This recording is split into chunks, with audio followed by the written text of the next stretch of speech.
of my mouth and the meditations of all of our hearts be acceptable to you, our Lord, our strength, and our Redeemer. Amen.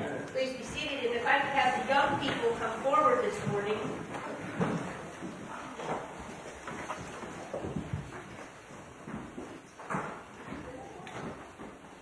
Good.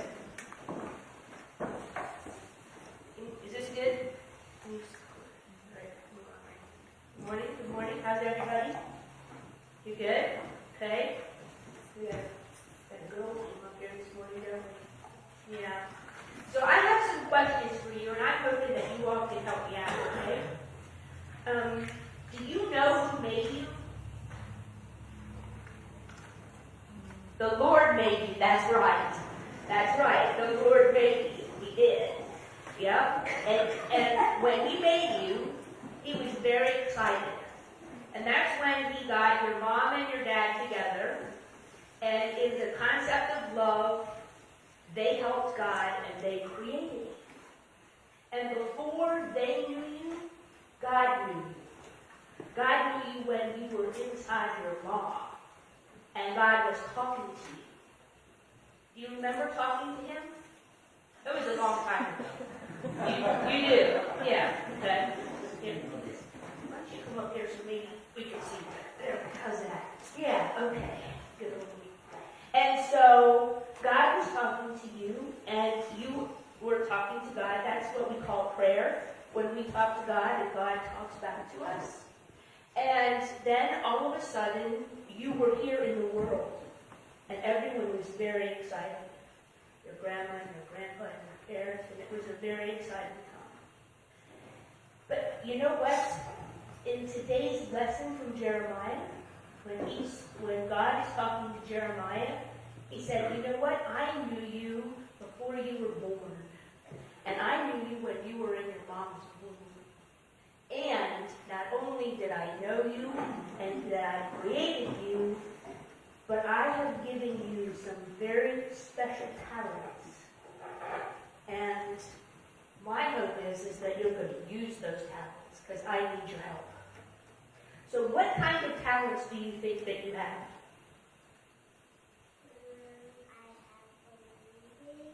You have believing. That's a very important talent.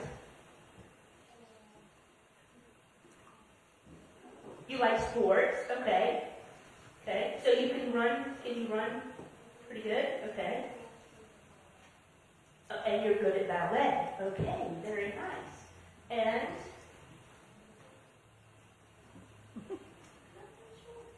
okay, that's an honest answer. And or is there anything that you think that you're particularly good at? You're not sure too. Okay, so you guys are going to hang together. Okay. Well, you know that's okay because one of the reasons that we get together and talk with each other in church is to help us to figure out the things that we're really good at. And sometimes people are really good at listening. Sometimes they're really good at listening with their ears, and sometimes they're really good at listening with their heart. And then sometimes people are really good at talking, and then sometimes people are not very good at talking, right? And Jeremiah, he said to God, he said, you know what? I don't want to go out and talk to those people. He said, because, you know, I'm not very good at talking. And do you know what God said to him? Remember in the story? Should we ask some people out here to help us? Okay. What did God say to Jeremiah? I will give you the words. Exactly. So he said, don't you worry about what you're going to say, because I don't want you to say what you want to say. I need your help in telling people what I need them to hear. So I'm going to give you the words. And so you know what he did? He touched his mouth. He went, and then he had the words. He still had to listen with his ears. He still had to listen with his heart. But if he did with both of those, if he listened with both of those, then he was able to say the words that God wanted him to say and help him out. So when God creates each and every one of us, He gives us a special gift and a special talent. And I know what some of your special gifts are, and I know what some of your special gifts are, and I think I know what some of yours are too. And so my job is to help you figure those things out. And then, together, we're supposed to do that good work for who? For the Lord, right? Okay, so, now we know what we're supposed to do. We're supposed to, God created us, God made us with love, God gave us special gifts, and we're supposed to use those special gifts for Him. But then Paul gives us one other piece of information that's really important. And what does Paul tell us today? Do you know, what is the reading in Paul about today in 1 Corinthians? It's about love. Exactly. So, here's the deal. If we do all those things and we work for God, but we don't do it because we love, then they're not exactly bad. Not a good thing. So what we're supposed to do is we're supposed to do that work, but we're supposed to do it because we have love in our hearts. So if we help somebody, but we're not really nice to them, we're not really helping them, are we? No. So the key here is that we're supposed to use the gifts and the talents that we have, but we need to do it because we love. Now, do you know anything about love?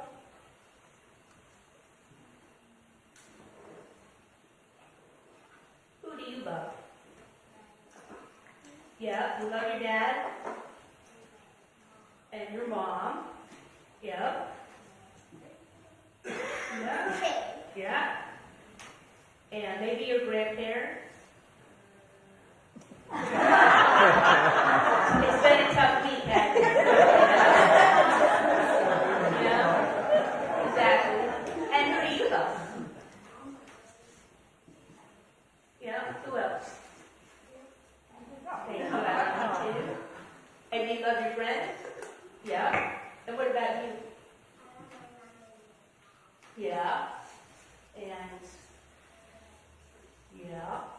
And what about Emma? Yeah, we love Emma, don't we? Yeah, right. We love our dog. Okay. So those are the people that are they make it easy to love them, right? Because they love us, and what a gift that is, right? No, the dog isn't a person. That's true. But that doesn't mean that we still can't be loving towards them, right? Yeah?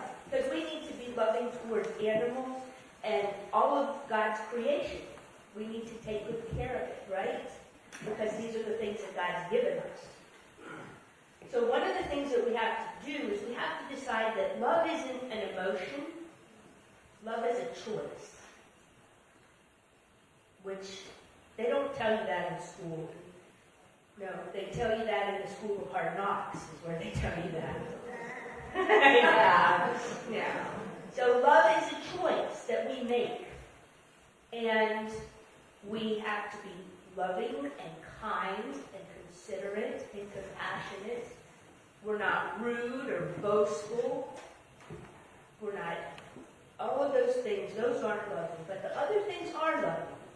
And we're supposed to do that with people who love us. But guess what? The big job is we're supposed to do it with people who we don't love. Like people that we're mad at, or we're angry with, or we're upset with. God says we have to love them too. So it's a big job. And that's why we get together and we help each other. And we come to church and we are the church. So God put us here for a special purpose. And you have a special gift, each and every one of you. And we're here to help each other with what those gifts are. And then we're supposed to use those gifts by making a choice to love. What do you think about all that? You think it's good? You think it's solid?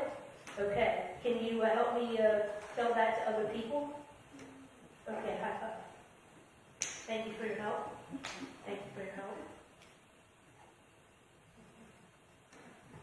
Say amen. Amen. Amen. There you go. Good.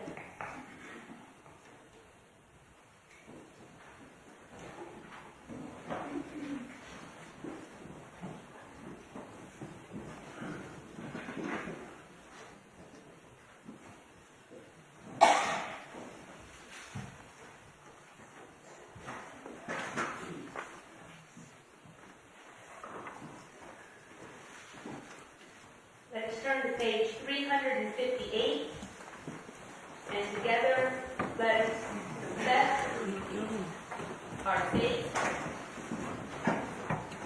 by saying together the Nicene Creed.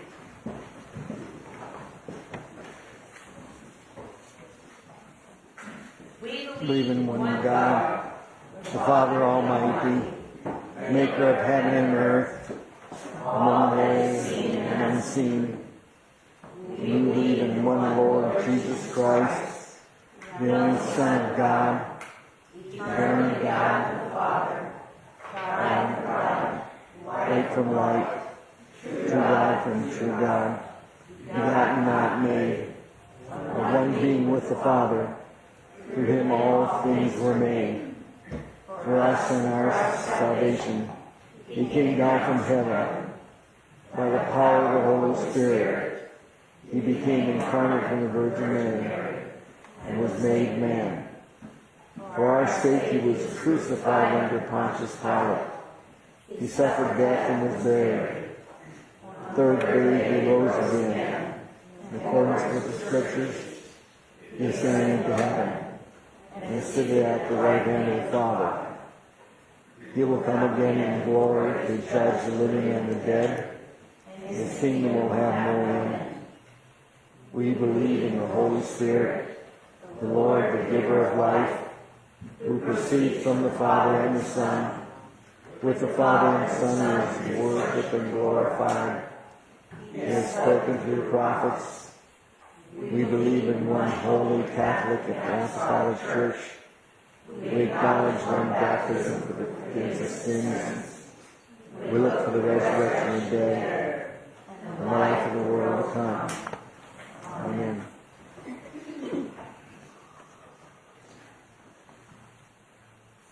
My fellow pilgrims, the Lord is our strong rock, a castle to keep us safe. In confidence, let us pray.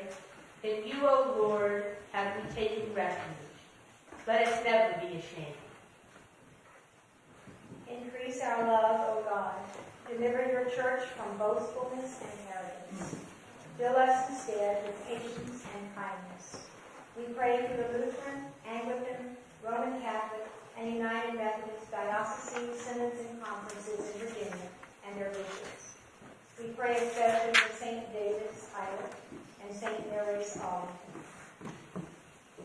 In you, O Lord, have we taken refuge. Let us never be ashamed. Increase our love, O God. Deliver this nation from pride and fear.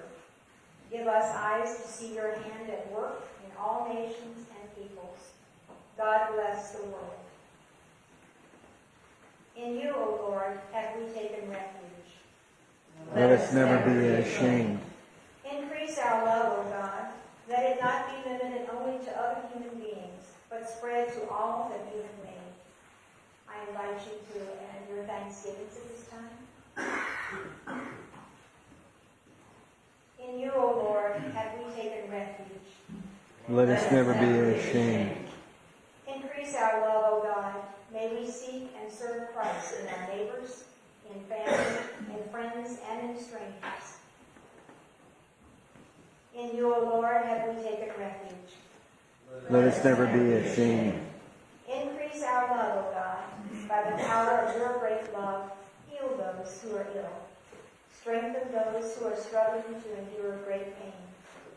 We pray that as we lift our brothers and sisters to you in prayer, they will even now feel our love. We ask your prayers especially for Pembroke, Adrian, Judy, Bert, Colleen, Edwin, Barbara, Tex, Beverly, Dot, Margaret, and Leslie. You may add your own petitions at this time.